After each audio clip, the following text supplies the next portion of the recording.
Why do we stay in relationships that destroy us? It's a question we often whisper to ourselves in the dark, long after everyone else has gone to sleep. A question born from the silence between arguments, from the weight in your chest after yet another promise is broken. You know this person hurts you. You know the love you once believed in has turned into something twisted, something hollow, and yet you stay. At first it was beautiful. They made you feel seen, alive, wanted. Like someone finally understood the parts of you you had kept hidden. But slowly something shifted. Affection became conditional. Their warmth turned cold, and the person who once made you feel safe became the one who made you feel small. You tried to leave more than once. You even packed your bags, rehearsed your speech, made promises to yourself in the mirror. But somehow they always pulled you back in. One sweet text, one apology, one night where everything felt like it used to. And then came the confusion, the guilt, the voice in your head saying, maybe I'm overreacting, or maybe it's not that bad, until eventually you couldn't even trust your own feelings anymore. But what if the real reason you're still here isn't them? What if it's something deeper, something that began long before this relationship, a wound you didn't know you had now wide open? This video isn't here to judge you. It's here to help you understand why you stay, and more importantly, how to finally leave, not just physically, but emotionally, psychologically, and completely. Because the most painful prison isn't made of walls, it's made of hope. If you know they hurt you, why can't you leave? That's the question you ask yourself over and over. You stand in front of the mirror, staring into your own exhausted eyes, wondering how you ended up here again. You know they won't change. You know this isn't love, and yet, something inside you stays. Something invisible, something stronger than logic. In the beginning, it felt like fate. They knew exactly what to say, how to touch the most hidden parts of you, how to make you feel like you mattered in a world that often made you feel invisible. You told your friends, "This feels different," and for a while it did. You felt chosen, special, whole. But over time, something shifted. The compliments faded, the warmth cooled. The small jabs began, subtle at first, disguised as jokes or just being honest. They started to withdraw, then come back with just enough affection to keep you hoping. And each time you were hurt, they had a reason and you had a justification. They're just going through something. You told yourself. It's not always like this. And when you thought about leaving, it wasn't their anger that held you back. It wasn't even the fear of being alone. It was something more complicated, more intimate. It was the emotional bond that had been silently building thread by thread, moment by moment, every time they hurt you and then comforted you. Every time they made you feel like you were both the problem and the solution. You weren't staying for them. You were staying for the feeling, however rare, that maybe, just maybe, you could still be enough to fix it. What keeps you there isn't love. It's what the relationship awakens in you. It reminds you of something older, deeper. Perhaps long before this person, you had already internalized a belief that love must be earned, that your worth depends on your ability to endure. Maybe without realizing it, this relationship didn't just enter your life, it activated old wounds you never healed. And now you're not just fighting for love, you're fighting to rewrite the ending to a story that began long ago. That's why leaving feels impossible. Because it doesn't feel like walking away from a partner, it feels like giving up on a part of yourself. The part that still believes love should hurt. The part that thinks if you just stay long enough, love will fix everything. But here's the truth you've been avoiding. You are not trapped by this person. You are trapped by what they represent to your wounded self, by the hope that their love will redeem your pain. And until you see that clearly, you will keep trying to make them change, instead of finally choosing to set yourself free. What if your idea of love was never really yours? What if it was something you learned not from books, not from movies, but from the way love was given to you when you were most defenseless? From the very beginning, before you knew what love even meant, you were already learning how to recognize it. As a child, you watched your caregivers, your parents, maybe a grandparent, closely. You studied how they treated you when you cried, when you failed, when you needed comfort. Your brain was still forming, your nervous system still fragile, and yet it was already being wired by one powerful truth. This is what love feels like. If love came to you in a warm, consistent way, if affection was safe and care was predictable, You grew up believing that love is calm, steady, respectful. But if love came wrapped in conditions, if some days you were hugged and other days ignored, if sometimes you felt like a burden, then love became something confusing, something unstable, something you had to work for, something that hurt. And when that happens, your mind doesn't just remember it, it builds a blueprint, one that tells you if it's easy, it's not real. If they love you, it will feel like longing. If they hurt you, maybe it's your fault. Now fast forward to adulthood. You meet someone. They're kind. They treat you well. They're open, available, calm. And strangely, you're not interested. You feel bored, detached. Your heart doesn't respond. But then someone else comes along. They're charming one day, distant the next. They give you affection in waves, just enough to keep you hooked. You don't realize it yet, but your nervous system does. It remembers that feeling, that chaos, that high followed by emptiness, that roller coaster of love and pain. And suddenly you're in love. But this isn't love. This is recognition. You're not falling for the person, they're simply triggering the blueprint you've always had. And because it feels so familiar, so intense, you mistake it for something meaningful. This is the hidden danger of early attachment wounds. They convince you that anxiety is passion, that inconsistency is chemistry, that suffering is proof of depth. You think you're choosing love, but love is not what you're chasing. You're chasing healing. You're chasing the version of love you never received, hoping this time it will be different. Hoping that this person will finally give you the approval, the presence, the unconditional care you never got as a child. And that makes you stay. That makes you fight harder. That makes you confuse pain with purpose. But here's the truth you need to hear. You don't need to prove your worth to be loved. Your attachment style is not your destiny. It's a story written long ago, but now you get to rewrite it. Not through another relationship, not through waiting for someone to save you, but by learning to give yourself the love you were denied. Because healing begins the moment you realize you were never too much. You were never not enough. You were simply taught to love in a language that wasn't yours. And now it's time to learn a new one.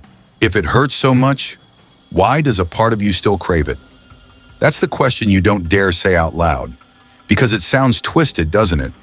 Why would anyone long for something that leaves them empty? Why would you miss someone who breaks you a little more every time they come close?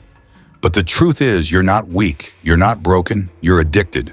Not addicted in the traditional sense, but emotionally, psychologically. What you're experiencing is a powerful psychological loop known as intermittent reinforcement. And it's the same mechanism that casinos, social media, and toxic relationships all use to keep you coming back, long after you know you should walk away. At the beginning, the affection is constant, overwhelming even. You feel seen, chosen, intoxicated by how quickly it feels like home. The dopamine rush is real. You start to build your days around them. You start to believe that this person is the reward you've been waiting for. But then, something shifts. The love becomes inconsistent. One day they're warm, attentive, affectionate, and the next cold, distant, even cruel. You never know which version of them you'll get. You try harder. You stay up at night wondering what you did wrong. You adjust your tone, your words, your entire self, just to bring them back to the person they were at the start. And the cruelest part, sometimes it works. Sometimes they give you just enough love to make you believe the old version of them is still in there. You get a glimpse of who they were, the one who made you feel safe, alive, wanted. And it feels like winning, like the pain was worth it. That's the hook. Intermittent reinforcement teaches your brain to cling to hope as if it were survival. Just like in experiments with lab rats, where food rewards are given randomly instead of consistently, the result is obsession, desperation, compulsion. The rat doesn't walk away. It presses the lever more frantically, hoping for the next hit. And so do you. You replay the good moments. You justify the bad ones. You believe that if you're more patient, more loving, less difficult, the good days will return for good. But they never do. Because this was never about love. This was about control. The other person, whether they're aware of it or not, has learned that they don't need to love you all the time. Just enough. Just enough to keep you invested.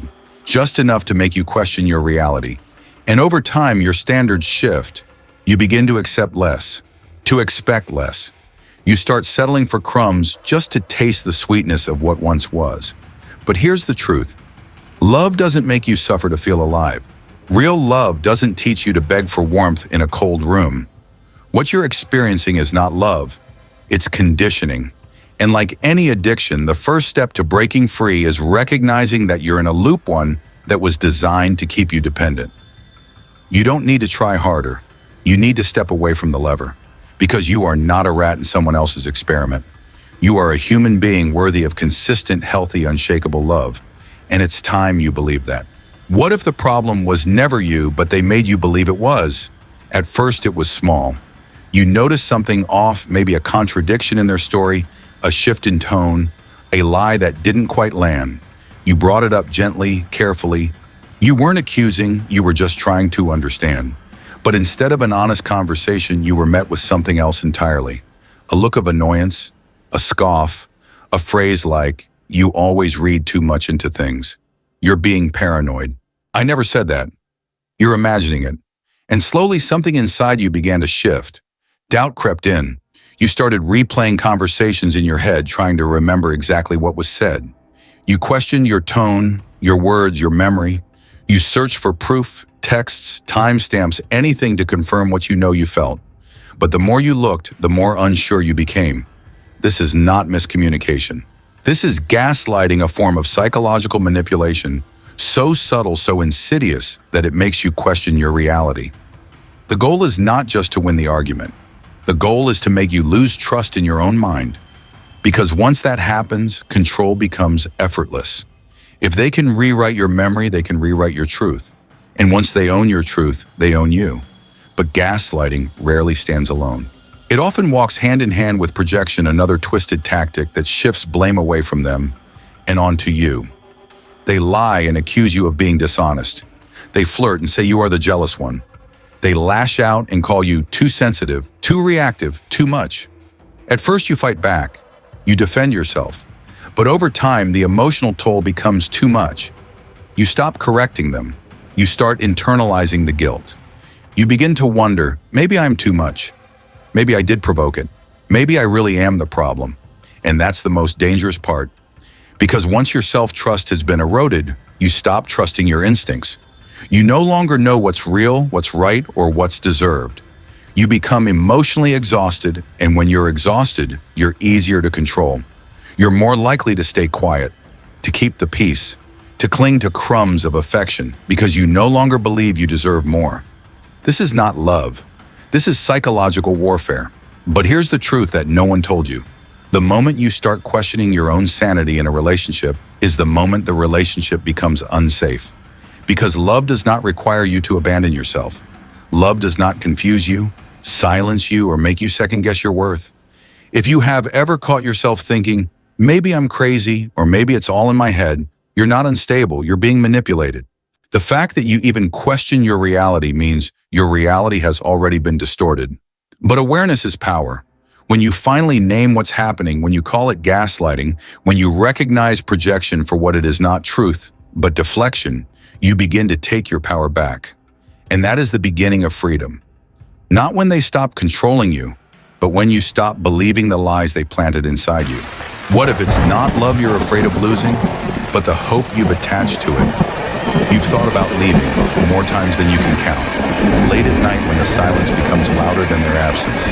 In the shower where no one can hear you cry. In those brief moments when the pain outweighs the comfort. But then, the fear creeps in.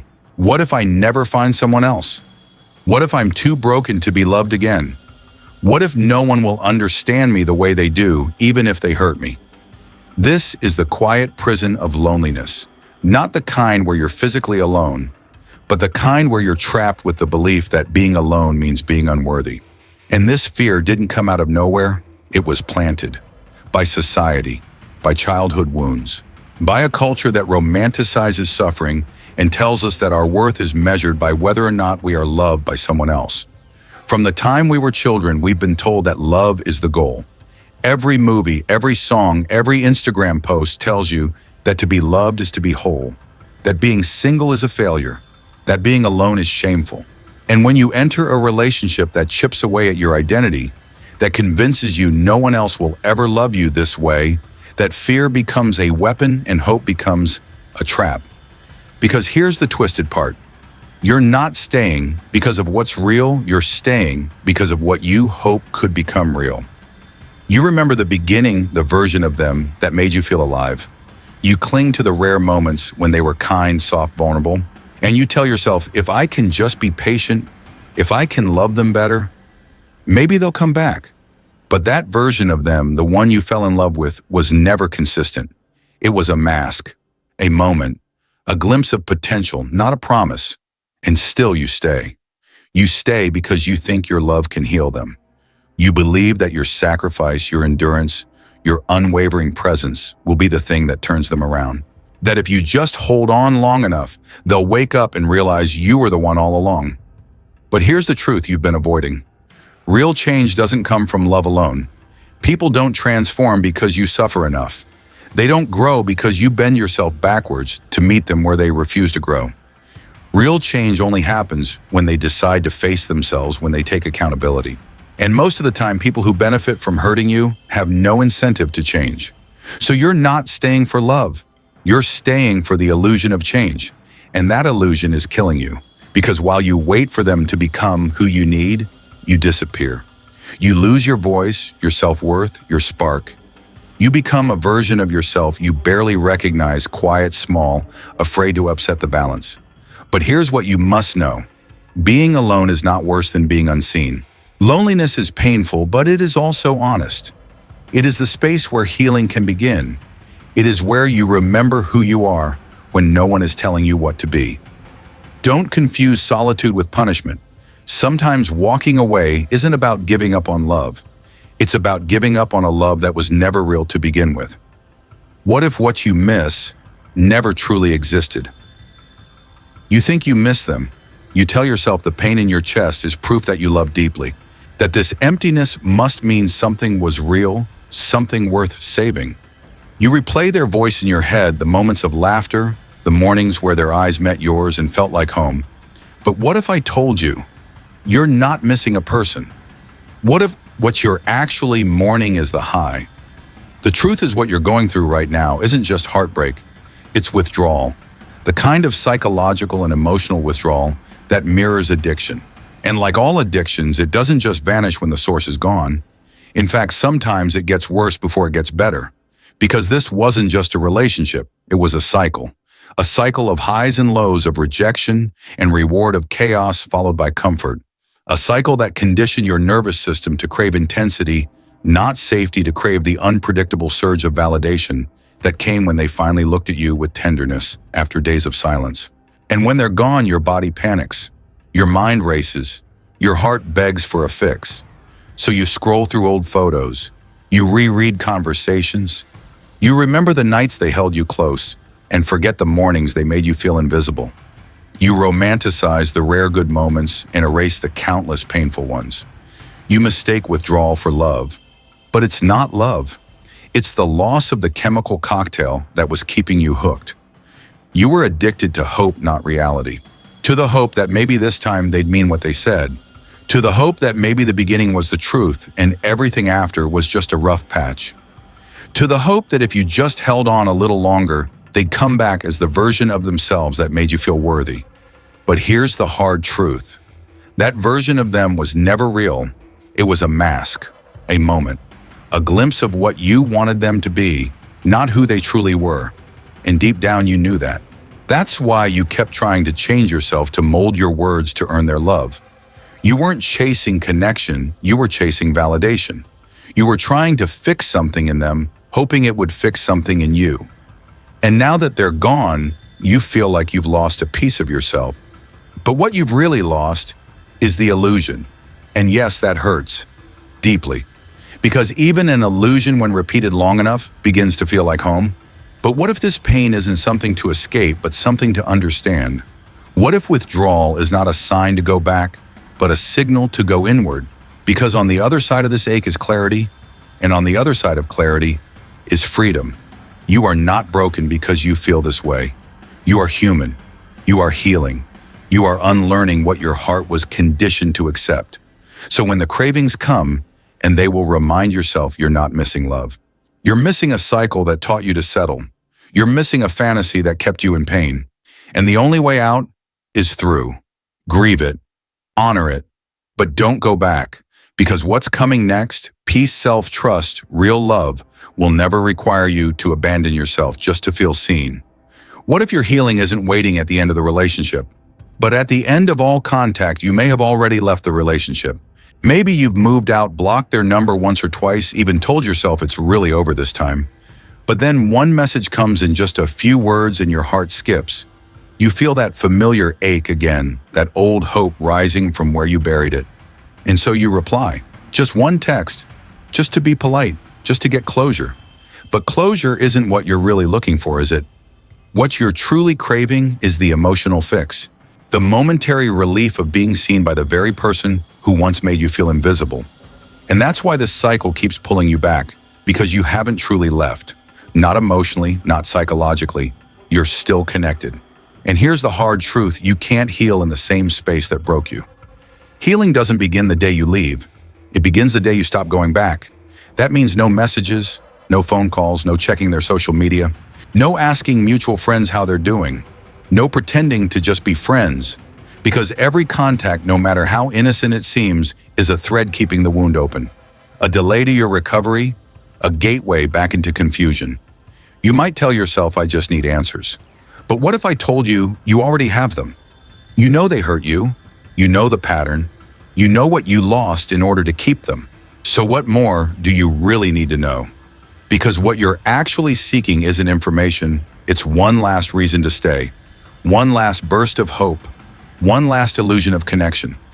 But here's the truth: someone who truly valued you would never have made you beg for clarity in the first place.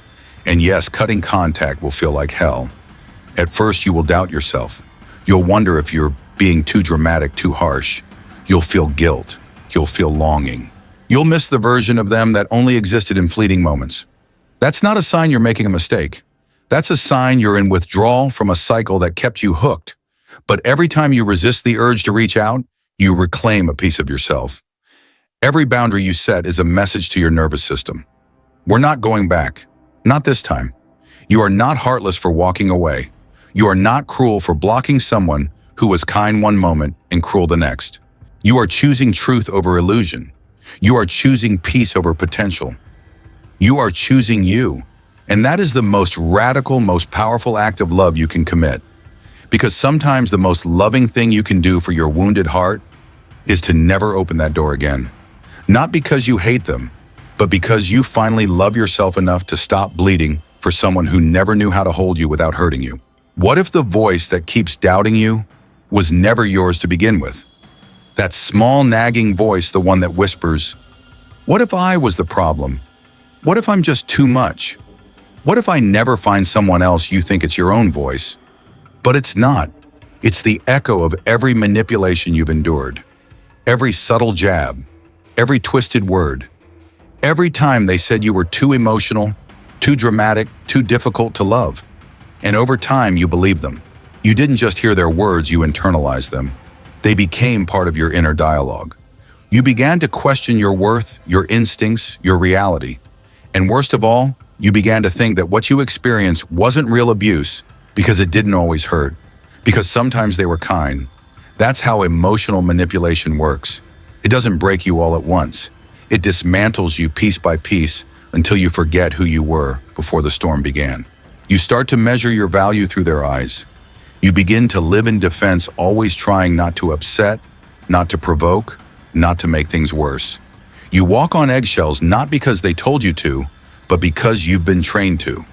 You've been taught that love is something to survive, not something that makes you feel safe. And here's where the turning point begins. The moment you stop believing them, because healing doesn't start when they leave. Healing starts when you stop agreeing with the story they wrote about you. The story where you were always at fault. The story where your needs were unreasonable. The story where your silence kept the peace and your tears were just overreactions. The story where loving you was a burden they were noble enough to carry.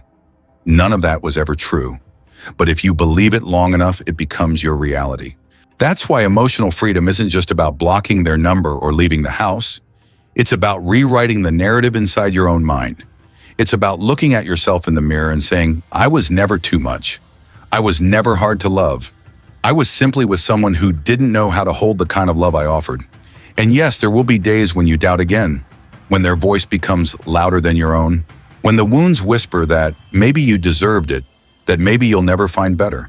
But every time you choose to confront that voice instead of obeying it, you reclaim your power. You begin to trust your own perception again. You start to believe your emotions are valid.